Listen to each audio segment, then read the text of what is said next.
bus stop was almost deserted, just a flickering street lamp buzzing above and a weathered bench streaked with old graffiti. Lena sat hunched on the edge of it, arms wrapped tightly around herself, her thin sweater no match for the bitter night wind. Her shoes were damp from the puddles she had stepped in earlier, and her fingers were red from the cold. Beside her, a small canvas bag sagged with the weight of her entire life, just a few clothes, a toothbrush and a photo tucked inside a worn envelope. Everything else had been lost in the storm of unpaid bills, closed doors, and whispered pity. She pressed her lips together, fighting the familiar swell of despair. She had no money for coffee, no friend to call, no destination in mind. Just the dim hope that if she kept moving, tomorrow might look a little less cruel. The bus wasn't due for another 20 minutes. Each second stretched endlessly, the silence broken only by the occasional rush of cars that didn't stop, didn't see her. Lena tucked her knees up, hugging herself against the sharp bite of the wind. Just one more night, she thought. I can get through one more night. The scrape of small shoes on concrete drew her from her thoughts. Lena glanced up and blinked. A boy, maybe 7 or 8, stood just a few feet away. His coat was too big, sleeves dangling past his wrists, and the collar was frayed. In one hand he clutched a teddy bear so worn its fur was matted and one eye was missing. For a moment, they just stared at each other, the girl with nothing, the boy who looked as lost as she felt. Then hesitantly the boy stepped closer. His breath came out in little white puffs, his eyes huge under the streetlight. When he finally spoke, his voice was so soft she almost didn't hear it. Can you be my mommy? The words hit Lena like a stone dropped into still water, rippling through her chest. She sat frozen, her lips parted. Surely she had misheard. What? She whispered, her voice cracking. The boy's grip tightened on his teddy bear. His eyes shone with a fragile mixture of hope and fear. Mine went away, he said, his lower lip trembling. I don't got one anymore. But you look nice. Can you be my mommy? The raw innocence of the plea shattered the walls around Lena's heart. She blinked rapidly, trying to process the impossible. A stranger's child asking her to be something she had never dared dream she could be. Lena's throat tightened until she could barely breathe. The boy's words echoed in her head.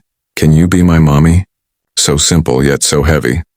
Her first instinct was to protest. How could she be anyone's mother when she couldn't even take care of herself? She had no job, no home, not even a coat thick enough to fight off the cold.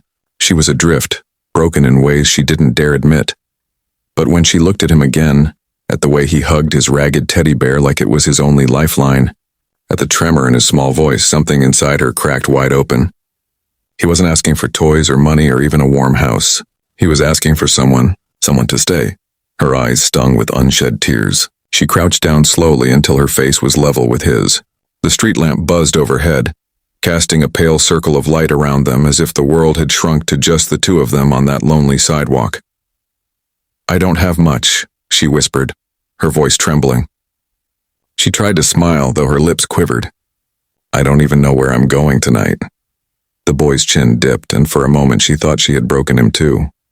But when his watery eyes lifted again, there was no judgment there, only hope. Lena reached out with shaking fingers.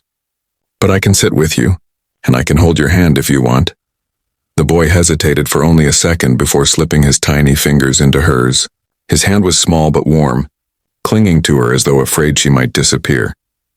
And in that fragile, wordless moment, Lena realized he wasn't the only one who needed saving. The minutes dragged on, wrapped in a silence that felt oddly safe. The boy leaned against her side, his teddy bear squashed between them as if he had already decided she was his anchor. Then, the low rumble of an engine broke the quiet. Headlights swept across the pavement as the bus lumbered toward the stop, brakes squealing as it pulled in. Lena's chest tightened. She had no real reason to get on. No ticket, no money, no destination. But she knew she couldn't let this child stay here alone. That thought terrified her more than the uncertainty of tomorrow. The bus doors hissed open, spilling a gust of warm air into the cold night. Lena looked down at the boy. His eyes lifted to hers, uncertain, waiting. He didn't let go of her hand. She squeezed gently. Let's figure this out together, okay? The boy's lips curled into the faintest smile, tired, shaky, but real. For the first time in years, Lena felt something stir in her chest. Not despair, not emptiness, but purpose. Together, they climbed the bus steps. The driver gave them a curious glance but said nothing. They slid into a seat near the back, side by side. The boy leaned into her shoulder, still clutching his teddy, and let out a long sigh of relief. Lena turned her face toward the dark window. For the first time in a long time, her tears weren't born of loneliness, they were born of hope. She had arrived at the bus stop with nothing.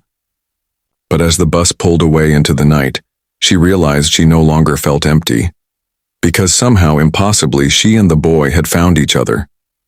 And that was enough to begin again.